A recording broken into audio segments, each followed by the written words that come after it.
공유의 과정 마지막 시간이 되겠습니다. 제2차 바티칸 공유의 정신과 한국교회라는 제목입니다. 지난번 제1강의에서는 주로 그동안 교회가 어떻게 팽창 발전되어 왔는가, 교회의 성장 과정을 중심으로 해서 우리 교회의 변모상을 보았습니다. 오늘 두 번째 강의에서는 그 구체적인 여러 일들을 통해서 그 교회의 성장 과정을 논증해 보고자 하는 것입니다. 현대 교회사의 진행 방향이 오늘 강의의 제목입니다. 이 현대 교회사의 진행 방향을 본격적으로 시작하기에 앞서서 내용을 좀 다져나가야 될 것 같습니다. 지난번 시간에 일부 말씀드렸던 내용을 다시 한번 회상을 하면서 현대 교회사에서 구체적으로 전개되는 내용들이 무엇인가, 그리고 그 내용들이 내 자신과는 어떠한 관련을 맺고 있는가 하는 점들을 살펴보기로 하겠습니다. 그러면은 아주 기본적인 질문으로 지금 우리는 2차 바티칸 공의 이후에 전개된 현대 교회사를 보고 있는 것이죠. 그럴 때 교회사는 무엇인가 하는 점부터 다시 한번 짚고 넘어가겠습니다.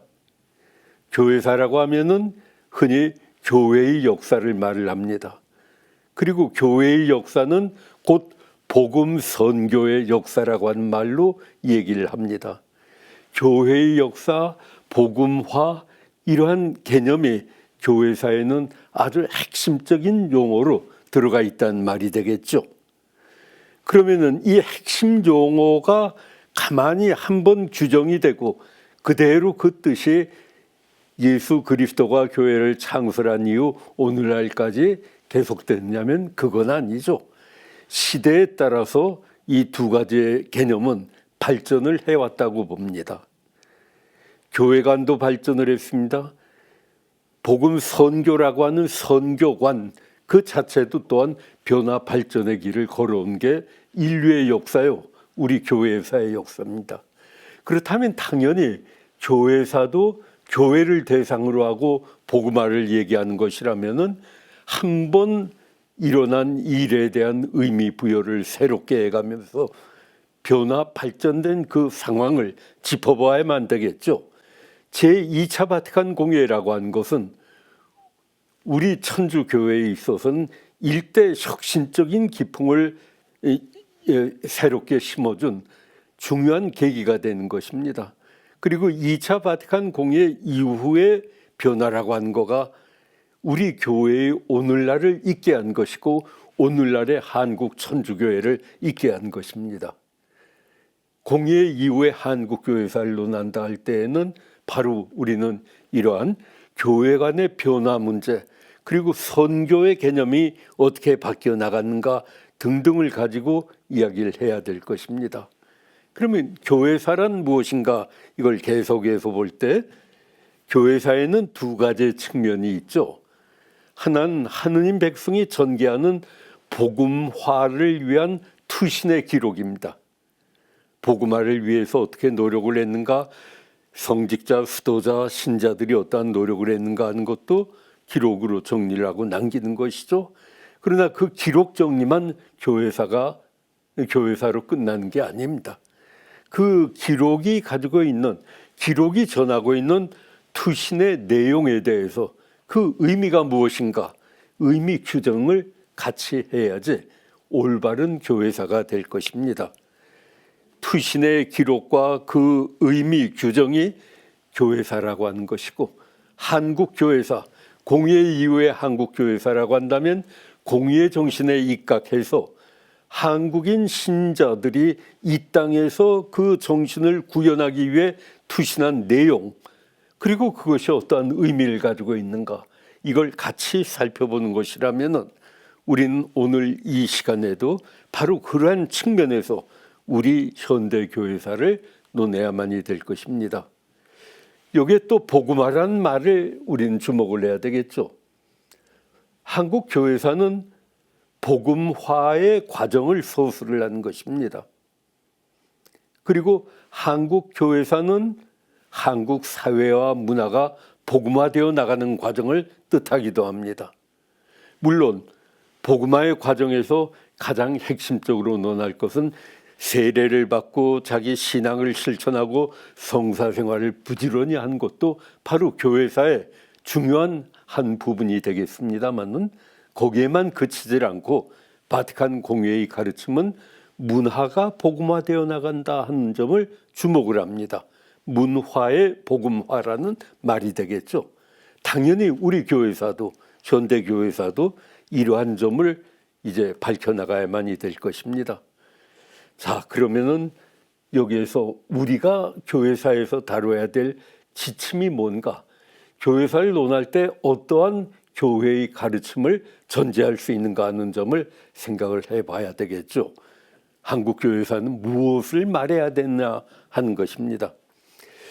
현대의 복음선교 18항에 나오는 구절이 있습니다.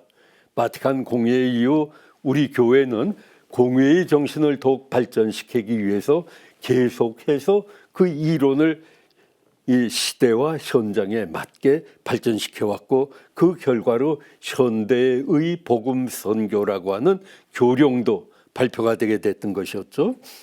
그거 한번 같이 보기로 하죠.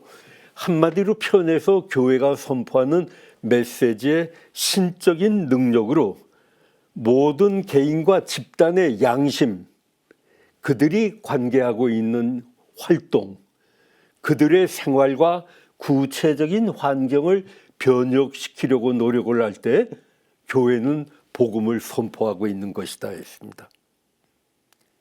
이 개념을 보세요. 집단의 양심이 들어갑니다. 개인과 집단의 양심, 그들이 하고 있는 활동, 그리고 환경을 변혁시키려고 하는 노력, 이것이 바로 교회가 해야 될 일이고, 그것을 우리는 선교라고 하고, 선교라고 하는 좀 해묵은 말 대신에 복음화라고 하는 말을 쓰고 있는 것입니다. 이 점은 종전의 교회 선교 혹은 복음화라고 한다면 직접 사람들에게 세례를 주고 그 세례를 계기로 해서 이루어진 각종 성사생활이 어떻게 전개됐는가, 이것을 집전하기 위한 체계적인 조직이 어떠했는가, 이 점을 중심으로 해서 봤다면은 오늘날은 거기에 머물러서는 안 되고 바로 집단이나 개인의 양심과 활동과 변혁을 위한 노력까지 다 교회사로 포함을 해야 된다는 것이겠죠. 이것이 복음화의 노력이기 때문입니다. 그러면 먼저 우리가 이 시간에 볼 것은 사회의 복음화를 보겠습니다. 그리고 이 사회의 복음화에 이어가지고 문화의 복음화 문제를 또 검토를 하겠습니다.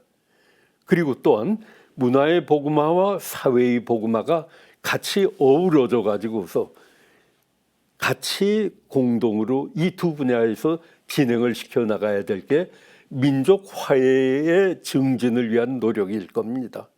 이러한 점을 2차 바티칸 공회 전후 현대 한국교회는 어떻게 노력을 해왔는가, 이 점도 살펴봐야 되겠습니다. 그리고 또한 결론에 해당하는 마지막 말로는 시노달리타스를 최근에 교황께서 강조를 해주셨습니다. 그러면 그러한 개념과 관련을 해서 우리 교회의 현재와 미래까지도 얘기를 해봐야 되겠습니다. 흔히 역사라고 하면은 과거에 지나간 일들만 가지고 역사라고 인식을 해왔는데 이것은 지극히 잘못된 개념이었죠. 역사는 과거의 일일 뿐만 아니라 그 일에 대한 현재적인 인식과 판단, 의미 부여와 미래에 대한 전망까지도 같이 포함이 되어 있는 것입니다. 교회사도 마찬가지가 되겠죠. 우리가 걸어왔던 그 과거의 일뿐만 아니라 현재와 미래의 일까지도 교회사의 범위가 돼야 되겠습니다. 그런데 여기에서 우리가 하나 확인을 해야 될 건 여러 신자분들이 공동으로 경험을 했던 일, 이것이 바로 우리의 교회사였다는 것입니다. 그 공동으로 경험했을 뿐만 아니라 여러분들 가운데는 어떠한 형태로든지 제가 오늘 말씀드리는 그러한 교회의 일들을 실천하고 참여를 했을 것입니다. 여러분 자신이 바로 교회의 주역이었던 것이죠.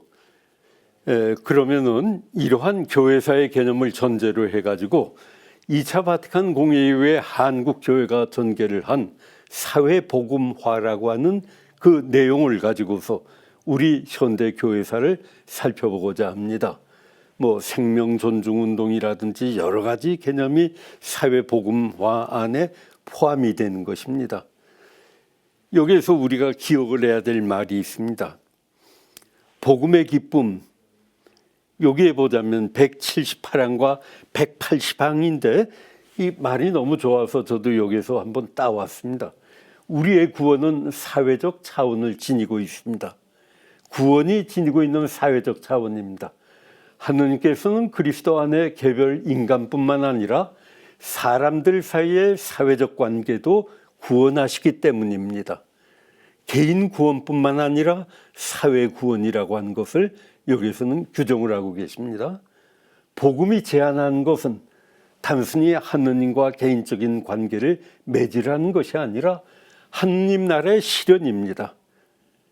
하느님과 개인의 관계 아래에서 개인의 성화만을 가장 중요한 이 영성의 목표로 두었다면, 과거에 그랬다면 바티칸 공의회 이후의 정신은 바로 이 지상에 하느님 나라를 실현하고 구현하는 일이라고 거듭 여기에서 밝혀주고 계시는 겁니다.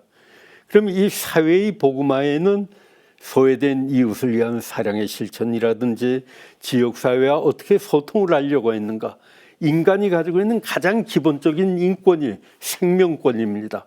그 생명을 살리려고 하는 교회, 존중하는 교회, 또한 공동선을 실천하기 위해 노력하는 교회가 바로 사회의 복음화를 위해 노력한다는 얘기가 될 것입니다. 한국 교회가 2차 바티칸 공의회 이후 전개한 이러한 내용들을 우리는 사회 복음화라고 하는 차원에서 같이 검토를 해볼 수가 있습니다. 그러면 먼저 볼 수 있는 건 각종 생명보호운동이겠죠. 모자보건법이 1960년대에 시행이 될 때 교회가 매우 적극적으로 반대를 했습니다. 이때는 뭐 둘만 낳아 잘 기르다 하는 게 정부의 정책일 때입니다. 낙태 폐지 반대 운동 혹은 미혼모 보호 운동, 자살 예방 운동 등등 다 생명 보호라고 하는 인간의 가장 존중을 받아야 될 기본적인 요소, 그 생명이라고 하는 걸 지키기 위한 교회의 노력들이 있었습니다. 물론 최근 일반 사회에서는 이 낙태 문제라든지 이런 것에 교회의 입장과는 달리하는 경우가 많이 나옵니다. 그렇다 하더라도 교회는 자신이 추구를 했던 생명의 가치에 대한 그 중요성을 강조하는 그 가르침에 끈을 놓아서는 안 되리라고 생각이 됩니다. 그 다음에 복음화와 지역개발입니다. 그 복음화와 지역개발의 대표적인 예로는 원주교구의 지역개발 사례를 들어줄 수가 있습니다. 원주교구라면은 1960년대 이후에 지학순 주교님이 직접 거기에서 사목을 하시던 곳입니다. 지학순 주교와 장일순 선생이 같이 활동을 했던 이 원주그룹의 그 활동이라고 하는 것은 한국 현대사에서 주목을 할 뿐만이 아니라 이건 우리 교회사에서도 같이 또 주목을 하고 서술을 해줘야 될 내용입니다. 광산 지역의 소비협동조합에서 농촌 소비조합 육성으로 가고 농촌의 지역 개발을 위해서 같이 교회와 지역민들이 힘을 모으게 됩니다. 물론 여기에는 독일 미시오를 비롯한 몇몇 교회 기관들의 도움이 있긴 했지만은 그 지역의 지역 지도자들이 중심이 되어서 지역 개발의 하나의 새로운 사례를 만들어줬습니다. 이 지역 개발에 대한 그 사례 연구를 통해 가지고 한 4, 5년 전에 박사 논문이 나온 거가 있습니다. 신자가 아닌 일반 역사 연구자가 쓴 논문이었는데 그것이 박사학위 최우수 논문으로 뽑혀 가지고 표창을 받았던 그러한 기억도 납니다. 또한 그 또 다른 예를 들자면 임실치즈의 사례가 있죠. 임실치즈는 지정환 신부님, 리디에 신부님이 세운 하나의 기관이었습니다. 임실 치즈 공장을 주민 협동조합으로 변경을 하고 지정환 신부님은 치즈를 만드는 데 성공을 하고 난 다음에 그걸 제조 판매하고 농민들의 수익 증대를 위해 노력을 하다가 그 운영권 소유권을 다 그 현지 지역민들에게 이전을 시켜주고 자신은 완전히 빈 몸으로 나오신 분입니다. 운영권 소유권에 대한 어떠한 보상이라고 할까? 단 한 푼도 안 받았습니다. 지정환 신부님은 원래 벨기엄의 귀족 출신 집안입니다. 귀족 집안 출신이었는데 이 지정환 신부님이 한국에 나오실 때 그 부모님들이 필요하다면 한국에서 전교에 필요하다면은 비행기까지 사주겠다 그랬는데 이분은 다 그만두라고 하고 한국의 농민들과 똑같이 살았습니다. 그 삶을 같이 함으로써 그 농민들과 농민들의 생활을 더 아름답게 그들은 만들어 나갈 수가 있었던 것입니다. 교구도 아예 전주교구로 옮겨가지고 전주교구 신부로 활동을 하셨던 분입니다. 이 임실치즈 하나의 사례만 보자면은 지정환 신부님이 치즈를 개발하기 시작을 해가지고 한 20, 30년 됐는데 그 지역 경제에 미친 효과가 오늘날은 1,000억 원에 이른다고 그렇게 기록이 나올 정도입니다. 이건 대단한 지역사회의 변혁을 갖다 준 사건이 되겠죠. 그 다음에 또 산림공동체, 지역사회 개발하고도 관련이 된 거고 서로 얽혀 있는 것입니다만은 산림공동체를 복음적으로 규율을 하기 위한 교회의 노력들도 계속해서 전개가 됩니다. 신용협동조합 운동을 우선 들 수가 있겠죠. 신앙적 기반이 어디에 있는가? 신용협동조합은 복음하는 인간 존엄성, 정의, 인권수호와 연결된다는 교회의 가르침에 있습니다. 인간의 기본권을 수호하고 다져나가고 증진시키는 거가 교회가 해야 될 일이기 때문에 신용협동조합에 대해서도 교회가 관심을 가졌던 것이죠. 1960년에 맨 처음에 신협이 생기게 됩니다. 그 다음에 장대익 신부님을 중심으로 해서 협동경제연구원, 연구회 혹은 나중에 연구원으로 바뀌죠. 그러한 이 가톨릭 중심의 운동들이 일어났고 이것이 오늘날 신용협동조합의 가장 기본적인 그 토대를 마련을 해줬습니다. 오늘날 신용협동조합이 가톨릭 거다 하는 얘기를 할 필요는 없습니다. 오늘날 신용협동조합에 좀 아쉬운 점을 지적을 하자면은 서민금융기관이었는데 원래 가톨릭이 처음 지향을 했던 것은 단순한 서민금융기관이 아니라 협동조합 운동이었습니다. 농민들의 협동을 통해 가지고서 그들의 삶을 그리스도인다운 삶으로 변모시켜 나가려고 하는 운동이었는데 이것이 규모가 커지고 전국화되어 나가고 또 국가에서 주도를 하던 새마을 운동과 이제 병행해 가면서 전개되는 과정에서 새마을 운동이 가지고 있는 서민 금융적인 요소를 더 적극적으로 받아들여서 초기에 지향을 했던 신용협동조합의 정신은 흐려졌다고 저는 생각을 합니다. 그렇지만 아직도 교회적인 그 신용협동조합의 정신을 그대로 간직하고 움직이려고 하는 그러한 조합들도 많이 있으리라 생각을 합니다. 산림공동체와 관련을 해서 우리밀 살리기 운동에 직접 참여를 하셨거나 우리밀을 사주신 분들 뭐 등등 그 기억을 가지고 계신 분들이 많이 계실 겁니다. 1991년에 창립이 되었죠. 이 생명운동, 공동체운동 혹은 고향 살리기 운동, 환경보존 운동 등등 이러한 것들이 이제 이 지역개발운동과 관련을 해서 전개가 되어 나갑니다. 우리 농촌 살리기 운동 이것은 생명 가치를 회복하는 도시 생활 공동체를 육성하려고 하는 그러한 노력과 더불어서 오늘날도 서울교군의 여러 군데에도 이 매장이 설립이 되고 운영이 되고 있는 걸 볼 수가 있습니다. 여기에 가톨릭 정신이 어디에 있느냐? 그냥 일반 매장하고 다를 거 없지 않느냐 하지만은 바로 그 매장의 운영을 통해 가지고서 이 환경 보존이라든지 아니면 공동체 정신이라든지 교회가 가장 중시하고 있는 인간의 기본적인 권리를 같이 강조를 하고 그것을 증진시키기 때문에 이러한 환경 보호 노력 등등도 당연히 교회사의 일부로 포함을 시키는 겁니다. 여기에 이어서 우리가 또 볼 건 가톨릭 환경운동도 들어줘야 되겠죠.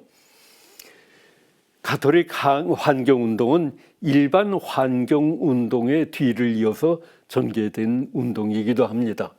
원래 제1차 산업 경제개발 5개년 계획, 제2차 경제개발 5개년 계획 등등이 진행되어 나가면서 우리나라는 급격히 산업화되어 나갔습니다. 그 산업화의 과정에서 환경 오염이 매우 심각하게 전개가 되었죠. 1970년대 중엽부터 환경운동이 태동되기 시작을 합니다. 그러나 1970년대 중엽에 그 당시의 집권자였던 박정희 대통령은 우리나라는 환경운동을 할 단계가 아니라 아직은 경제 개발을 해야 될 때인가라고 한마디 말을 했고 환경운동은 사실상 억압을 당해왔던 겁니다. 그러나 이러한 과정에서 가톨릭이 환경운동에 같이 개입을 해서 활동을 하게 되고 그 후에 가장 대표적인 가톨릭의 환경운동으로는 1991년 한마음 한몸 운동을 중심으로 한 창조질서 보전 및 완성을 위한 운동이 될 것입니다. 현대 세계의 가장 심각한 문제는 자연의 파괴이고 근본적인 원인은 인간의 오만과 탐욕에 있으며 해결책도 바로 거기에서 찾아야 한다. 이것이 이 창조질서 보존 및 완성을 위한 공청회 때 김수환 추기경이 해주신 말씀입니다. 근본적인 원인부터 교회는 치유를 해보려고 노력을 하기 시작을 했던 거죠. 이거 외에도 교회 내에 인준을 받은 산림 공동체 운동과 관련이 된 여러 단체들이 있죠. 즐거운 생활 불편 운동, 즐거운 불편 운동, 새마을 개발, 새만금 개발 반대 운동, 생태 보존 활동, 하늘 땅 물벗 등등 다 하나의 산림 공동체로서 그리스도교의 정신을 우리 한국 땅에서 구현을 하려고 했던 겁니다. 그럼 이러한 사회운동 가운데 또 하나로서 사회의 복음화를 위한 운동 중에 하나로서는 인권운동을 들어줘야 되겠죠. 인권운동 혹은 정의 구현운동이 되겠습니다. 굶주림에 민주주의가 없고 빈곤 속엔 발전이 없고 불평등 속에 정의가 없다는 사실을 결코 잊어서는 안 된다. 이것이 지금 프란시스코 교황이 아르헨티나 치안 판사들에게 보낸 그 메시지였습니다. 굶주림에 민주주의 없고 빈곤 속에 발전이 없고 불평등 속에 정의가 없다는 것. 그러니까 치안 판사라든지 국가의 책임자들은 이 일을 노력할 뿐만 아니라 이것은 바로 교회의 정신이었기 때문에 교회에서도 마땅히 이를 따라야만 될 그러한 의미를 갖는 사건이 될 겁니다. 가톨릭의 인권운동의 교회사적인 의미를 좀 살펴봐야 되겠죠. 가톨릭 인권운동은 이제 우선 교회의 사회 참여라고 하는 현실적인 당위와 필요성에 바탕을 둔 것입니다. 그리고 교회의 예언자적인 자세를 구현하고 시민사회가 점차적으로 요구를 더해가고 있던 민주화운동 그리고 사회적 요구, 인권 보호를 대변해주는 기능을 맡았습니다.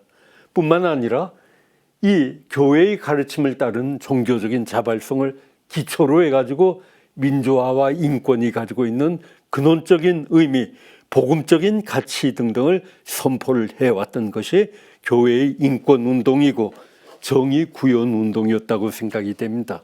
원래 교회에서 정의구현운동을 전개를 할 때 이 정의구현운동 자체에는 사랑이 언제나 전제가 된 걸 확인하고 넘어가고 있습니다. 만약에 사랑이 없는 정의라고 한다면 그것은 폭력에 지나지 않는다고 교회는 얘기를 합니다. 그렇다고 해서 사랑의 정의가 없게 되면 그건 또 완전히 무질서가 되고 그건 이 혼란만 이제 야기를 시키는 일이 되겠죠. 이러한 인권운동과 더불어서 이건 지학순 주교님 사건입니다. 이건 5.18 때 광주 남동성당, 광주교구의 성당에 한 이 미사 광경일 겁니다. 미사 강론이나 이런 것들이 마이크를 통해서 봉쇄된 광주 시내에 울려 퍼졌고 그러한 기록들이 오늘날까지 남아있는 것입니다. 가톨릭 인권보호운동, 여기에도 우리가 볼 때 민주헌법 쟁취가 왜 교회의 운동이어야 되느냐. 민주주의라고 하는 기본적인 가치는 교회의 가치이기 때문에 거기에 반하는 것은 2차 바티칸 공회의 정신을 위배하고 부정하는 것이기 때문에 우리 교회는 이 운동에 참여를 했고 당연히 교회사의 일부로 이것이 포함이 돼야 되겠죠. 가톨릭 인권보호운동 여기에도 나옵니다. 이것은 이제 이 가톨릭 인권보호운동 이게 6월 사태 때 이제 지금 명동성당 사진이군요. 그 옆에는 바로 촛불이니까 엊그제 얘기이기도 합니다만은 한편 이러한 직접적인 정의구현운동, 인권보호운동에 이어가지고 우리가 볼 수 있는 건 가톨릭 노동운동을 들어줄 수가 있습니다.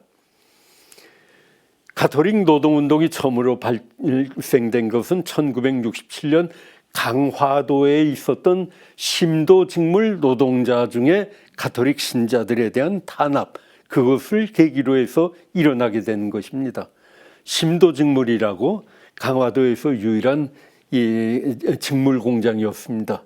물론 그 직물 공장주는 그 당시에 공화당 국회의원이었던 사람이었는데 가톨릭 노동자들이 심도직물에 있던 가톨릭 노동자들이 노동청년회에 가입을 합니다. G5세 가톨릭 노동청년회에 가입을 하니까 그 가톨릭 노동청년회에 가입 노동자들 해고를 하고 탄압을 하고 하는 과정에서 심도직물 사건이라고 하는 게 일어나죠. 여기에서 천주교회는 2차 바티칸 공회의 정신을 살려서 바로 노동 탄압에 대한 저항을 공식적인 성명을 통해서 표명을 하게 되는 겁니다. 이것이 한국 교회의 중요한 한 전기가 되는 것입니다. 여러분들이 혹시 시간이 나면 인천 강화성당에 한번 가보십시오. 강화성당의 그 마당 왼쪽에 한쪽 구석에 이 가톨릭 노동운동의 발상지라고 하는 조그마한 기념비가 있습니다. 기념비의 크기는 매우 작지만은 그러나 그 의미는 한국 교회사, 한국 현대사에서 차지하고 있는 의미는 매우 중요하고 크다고 생각이 됩니다. 가톨릭 농민운동이 또 있죠.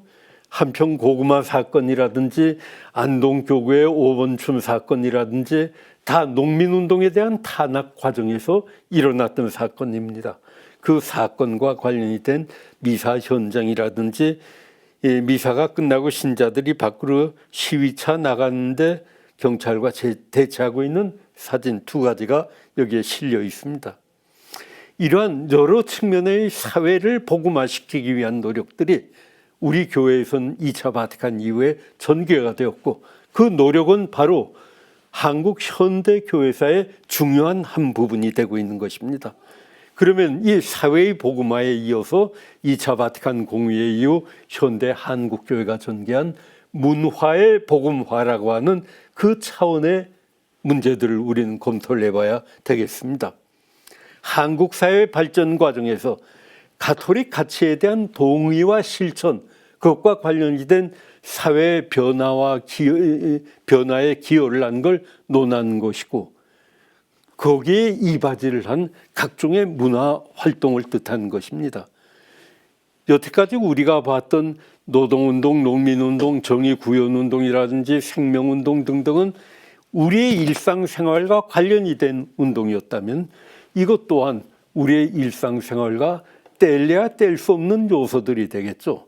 물론 그 표면에 드러나는 것은 문학이나 예술이나 하는 이른바 고급 문화라고 하는 걸로 나타나게 마련이지만은 그것을 지탱해 주는 건 우리 사회였고 우리 교회였던 것입니다. 그래서 가톨릭 정신을 현창하려고 하는 각종 예술 활동 그 자체를 우리는 문화의 복음화로 볼 수가 있습니다. 이 문화의 복음화에서 먼저 논할 것은 가톨릭 학문의 전개와 발전 문제가 되겠습니다. 종전의 연구는 교구 성직자 중심의 연구였죠. 그리고 실제로 연구라고 말하기도 좀 민망할 정도였다가 점차 바티칸 공회 이후에 본격적인 연구를 이 교구 성직자분들이 전개해 나갔습니다. 그 후에 수도회 수도자들도 여기에 합류를 하게 된 것입니다. 평신도 신학자들도 노력을 해서 여기에 합류를 하게 되죠. 여기 지금 강론을 하고 계시는 분이 양한모 선생이십니다. 이 양한모 선생은 한국 평신도 신학자로서는 아마 가장 주목을 받을 만한 분이 아닐까 생각이 됩니다. 평신도 신학 운동을 제창을 하셨던 분입니다. 원래는 유명한 공산주의자셨죠. 예, 남로당 서울시당 부위원장을 했던 분입니다. 그러다가 전향한 후에 바로 민주당 정권에 관여를 했고 군사정권에 의해서 이제 밀려난 다음에 이분이 본격적인 가톨릭 운동으로 전향을 하게 됩니다. 그 밖에 가톨릭 학술상도 있었고 또 여기서 우리가 볼 것은 가톨릭의 그 현대적인 전개에서 공동번역 신약성서 같은 걸 들어줄 수가 있을 겁니다. 공동번역 성서는 그만큼 성경의 중요성을 우리가 이해를 하고 그걸 이제 실천을 해나가게 되었다는 겁니다. 그게 여러 가지 학술적인 성과로 드러나죠. 학술적인 성과는 연구소 조직이라든지 각종 신학학회들, 예를 들어서 한국교회사연구소는 1964년에 처음으로 세워졌습니다. 그 다음에 연구소가 언제 세워지느냐? 30년 지나서 세워진 것 같습니다. 그래서 오늘날은 적지 않은 여러 연구소들이 연구물들을 정리해내고 있습니다. 그리고 이러한 연구소뿐만 아니라 연구소와는 달리 학회를 조직해가지고 활동하는 경우도 1990년대 이후에 상당히 여러 군데에서 드러나고 있습니다. 가톨릭 신학회, 가톨릭 철학회, 가톨릭 전례학회, 영성신학회, 교부학회, 가톨릭 상담 심리학회, 수도자 생활을 전문으로 연구하는 그러한 학회도 있고요. 등등 있는데 여기에서 학술적인 성과 내진 실천적인 성과로는 성서 40주간과 같은 것도 들어줄 수가 있겠죠. 여기에서 그 학술적인 업적으로 보자면은 각종 공구용 도서, 학문을 연구를 하려면 그 연구의 밑바탕이 되고 도움이 될 책들이 필요하잖아요. 그 공구용 도서들이 많이 이 단계에 와서 간행이 됩니다. 기본적인 문헌이라든지 기본적인 사전류, 색인류 등등 각종 공구용 도서가 간행이 된 거가 학문 연구의 중요한 기초가 되고 있고 오늘날 우리 신자들이라 하더라도 가톨릭의 학문, 학술에 대해서 접근을 하려면 이러한 여러 가지 이 공구, 그러니까 이 각종 벤치라든지 등등과 같은 그런 걸 공구라고 하잖아요. 공업연구 그런 것처럼 공부하는데도 공구가 필요한데 그 도구로서 사용이 된 기초 학문들, 기초 부분들이 많은 발전을 이루었습니다. 가톨릭 문학도 우리는 주목을 해야 되겠죠. 자, 여기에 계시는 그 사진에 나오신 분들은 구중서 선생, 신달자 선생, 김산춘 신부, 오종희 선생, 정호승 시인 등등인데 다 아름다운 이름들입니다. 우리에게 좋은 문학 작품을 전해주셨을 뿐만 아니라 한국 문학에도 가톨릭 정신이 배인 문학을 심어주고 있는 분들이라고 생각이 돼서 여기에 제시를 했는데 그냥 넘어가야 되겠습니다. 가톨릭 미술 분야에서도 매우 중요한 역할을 많이 합니다. 미술계 전체에서 가톨릭이 차지하는 비중이 적지 않거든요.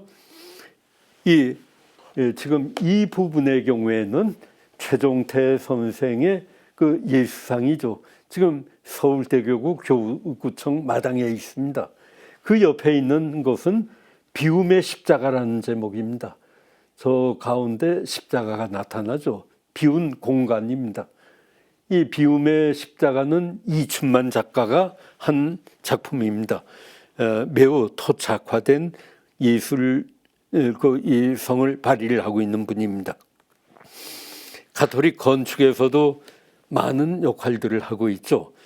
여기서 우리가 하나 지금 주목한 건 이건 성당 내부를 찍은 건 산청공서입니다.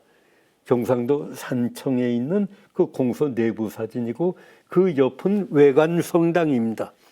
알빈 신부라고 독일 분도의 신부님이십니다. 이분은 국적이 독일이고 혈연이 독일 계통이라 하더라도 한국 교회의 일원입니다. 선교사를 우리가 볼 때 그렇게 봐야죠.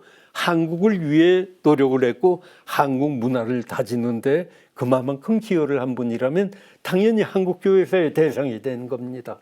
알빈 신부도 자랑스러운 한국 교회사의 주역 가운데 하나이죠. 가톨릭 음악 이문근 신부님을 중심으로 해가지고 가톨릭 음악이 매우 발전이 돼 있다. 전례무용이라든지 가톨릭을 표방하는 각종 무용국이라든지 하는 걸 통해서도 가톨릭의 신앙이 형성화되고 신자들에게 전파가 되고 있습니다. 여기에서 우리가 또 봐야 될 건 민족 화해의 문제가 되겠습니다. 민족 화해란 뭐냐? 그건 통일과 평화와 그 통일 평화의 정당성을 함께 확보하고자 하는 노력입니다. 종전에 민족 화해라고 하는 용어가 나오기 전에는 통일 내지는 선교라고 하는 게 강화가 되었던 것이죠. 북한 선교. 그런데 통일만 강조를 하게 된다면은 안 되죠. 왜냐? 통일을 이룩하는 데에는 목적을 통일로 둘 때는 수단과 방법을 따지질 않고 전쟁 통일이라든지 그 밖에 다른 부당한 방법을 통한 통일도 거론될 수가 있기 때문입니다. 우리 현대사회에서 통일을 원하는 사람들 때문에 전쟁이 일어났던 거 아닙니까? 그러나 그러한 통일은 결코 용납이 될 수 없다는 것. 평화가 제일 중요하다는 겁니다. 그 안에 민족 화해의 개념이 있죠. 민족이 분단되어 있는데 분단된 민족의 재일치 과정에서 그 절차와 방법의 정당성을 확보한 거가 바로 이 평화가 때문에 가능할 것입니다. 그리고 형제의 회복을 의미하는 화해를 통해서 서로 일치를 이루어 나가자는 거가 바로 이 민족 화해의 기본 정신이었습니다. 이 민족 화해 운동이 어떻게 전개되어 나갔느냐? 종전에는 통일이라고 하는 개념이 주로 활용이 되었댔는데 통일이 목적 지향적이니까 방법의 정당성을 교회는 확보를 하고 중요하게 생각을 하잖아요. 성경을 읽기 위해 촛불을 훔치면 안 된다고 가르치는 게 교회입니다. 윤리적으로 볼 때 아무리 목적이 선하다 하더라도 그 방법이 옳지 않을 때에는 그건 윤리적으로 단죄를 하는 게 우리 교회의 기본 입장이죠. 그러니까 통일이라고 하는 좋은 목적을 가지고 있다 하더라도 수단 방법을 가리지 않고 통일해야 된다면 그건 막아야 되는 게 교회의 입장이라고 하는 겁니다. 화해와 평화라고 하는 것, 형제를 강화한다는 것, 그게 중요한 전개 과정입니다. 오늘날 이 북한 교회는 어떠한가? 해방 당시에는 5만 2천 명의 교우, 57개의 본당 등등이 있었던 것이 북한 교회였습니다. 그 외에 북한 교회는 많은 어려움에 처했지만은 적어도 1988년 이후에 조선 천주교인 협회가 구성이 됩니다. 구성될 당시 1988년에는 800여 명의 신자들이 모여가지고 이 협회를 만들었습니다. 1990년대 후반에 보고된 거에 의하자면 북한의 신자가 3,500명으로 더 확인이 되고 있습니다. 그것이 어떻게 전개되어 나가는가 하는 점을 여기에서는 좀 얘기를 했습니다. 북한은 헌법에 국민은 신앙의 자유를 가진다고 했습니다. 이 권리는 종교 건물을 짓거나 종교 의식 같은 것을 허용한 것으로 보장이 된다. 종교를 외세에 끌어들이거나 국가 사회 질서를 해치는데利用할 수 없다. 이것이 북한의 헌법 규정입니다. 헌법으로는 종교에 대한 자유가 이렇게 규정이 되어 있지만 헌법을 적용하는 과정에서는 그렇지 않다는 의견이 또 많이 있는 건 사실일 겁니다. 그러나 우리는 적어도 북한의 경우에도 교우가 있고 교회가 존재한다는 것, 그것을 인정을 해줘야만 될 겁니다. 많은 한국 신자들이 북한에 있는 신자들은 가짜 신자 아니냐 하는 생각들을 가졌습니다. 1998년에 이 평양을 민족화해위원회에서 이 최창모 주교님과 같이 방문을 한 적이 있습니다. 그때도 그 말이 나왔습니다. 그때 최창모 대주교가 명확하게 규정을 지었죠. 진짜냐 가짜냐 하느님이 판단할 것이지 신자들이 왈가할 부할까 아니다. 일단 우리는 그리스도 이름으로 세례를 받고 그리스도의 부활을 믿고 증거하려고 하는 사람들이라면 같은 형제로 파악을 해야 된다. 그 입장에서 북한 교회와 접촉을 했습니다. 그런데 신앙의 자유를 위한 노력뿐만 아니라 이들을 위해서는 지금 현재 북한 사회의 개발 문제라든지 북한이 직면하고 있는 빈곤의 해결이라든지 여러 가지 같이 도와야 될 일들이 있고 지금 현재 우리 교회가 이러한 일에 계속적인 관심을 갖고 있습니다. 그러면 앞으로 우리 교회가 전개를 해야 될 일이 뭔가? 연대와 시노달리다스의 지속적인 구현, 여기에서 교회와 세상의 연대를 시노달리타스, 시노달리티 이걸 통해 가지고 교회는 오늘날에도 강조를 하고 있는 것이죠. 자, 세계적으로 보자면 마르틴 루터 킨하고 교회 신부님이 같이 연대를 하고 있죠. 그 옆에 보자면 천주교 창조 질서 보존을 위한 노력들이 연대를 통해서 세속과 세상과의 연대를 지향을 하면서 전개가 됩니다.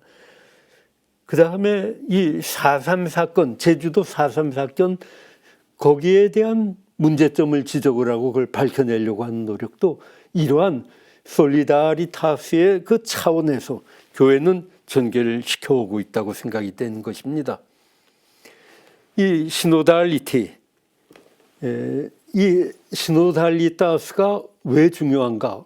우리가 시노달리타스 정신에 의해서 뭘 전개를 해야 될 건가? 우선 우리에게는 민족 복음화를 위한 과제가 있습니다. 이 민족 복음화에서 복음화의 개념은 예전엔 선교라고 했죠. 그리고 이 예전에 구사하던 선교의 개념은 이른바 거룩한 정복의 개념이었습니다. 거룩한 정복이라는 개념이었죠. 그러나 정복은 좋은 거건 거룩한 거건 정복입니다. 역시 정복이 아니라 그 사회 자체의 발전과 완성에 이바지를 할 때 교회는 의미가 있는 것이지 정복을 통해서 그 의미를 찾을 수는 없는 겁니다. 그러니까 민족의 복음화라고 하는 것도 시노달리타스의 정신에 의해 가지고서 추진을 하면서 꾸준한 이 민족 복음화를 위한 노력이 진행이 되어야만 될 겁니다. 사회와 문화를 복음화시키기 위한 노력, 이것은 단순한 거룩한 정복자로서 세례를 많이 줘가지고 신자를 늘리는 데만 목적이 있는 게 아니라 그 사회와 문화까지도 복음화로 훈도를 시키고 복음화의 정신을 심어주는 것, 그것이 바로 우리가 해야 될 일일 것입니다. 그리고 앞으로의 과제로서 우리가 짊어지고 있는 건 앞으로의 과제뿐만 아니라 바로 오늘날의 과제이기도 합니다. 민족 화해를 위한 우리의 책임을 다해야 될 것입니다. 오늘날 남과 북은 서로 갈려져 있지만은 언젠가는 다시 하나가 되어야지 정상적인 민족 국가가 될 것입니다. 갈라져 있는 한 전쟁의 위험은 언제나 따르게 됩니다. 전쟁은 평화에 대립되는 개념이죠. 가톨릭은 평화를 지향을 한다면은 당연히 전쟁을 피하고 그 피하기 위한 근본적인 제도의 개편, 구조의 변경으로서 민족의 화해를 위해서 투신을 해야 된다고 생각이 됩니다. 뿐만 아니라 오늘날 한국 천주교회는 아시아 교회를 위해서 혹은 세계 교회를 위해서 자신이 전개해야 될 복음화의 노력이 상당히 크다고 생각이 됩니다. 종전엔 한국 교회 선교사들이었습니다. 이제는 한국이 다른 지역으로 가서 그 지역의 복음화를 위해 그 지역민들과 같이 살면서 같이 노력을 하고 복음화를 성취시켜 나가야만이 될 것입니다. 이상이 바티칸 공의회 이후 우리 교회가 전개해온 역사 과정이었고 우리가 걸어온 길입니다. 이런 여러 가지 사건에 직접 간접으로 여러분 모두는 다 관여가 되셨을 겁니다. 저 역시 관여를 했습니다. 여러분들은 신자로서 자신이 처하고 있는 그 삶의 현장을 복음화시키는 거가 곧바로 신자 영성에서 가장 중요한 요소라고 하는 것을 공의회 과정에서 아마 들으셨으리라 생각이 됩니다. 우리의 삶의 현장을 복음화시킨다고 하는 것은 곧 우리의 역사, 우리 교회사의 주역으로 참여한다는 일이 될 것입니다. 여러분이나 저나 다 한국 현대 교회사의 공동의 주역입니다. 그 공동의 주역으로서 우리의 책임을 다하도록 같이 노력해 나가기로 해야 합니다. 저 얘기는 여기서 마치겠습니다. 대단히 감사합니다.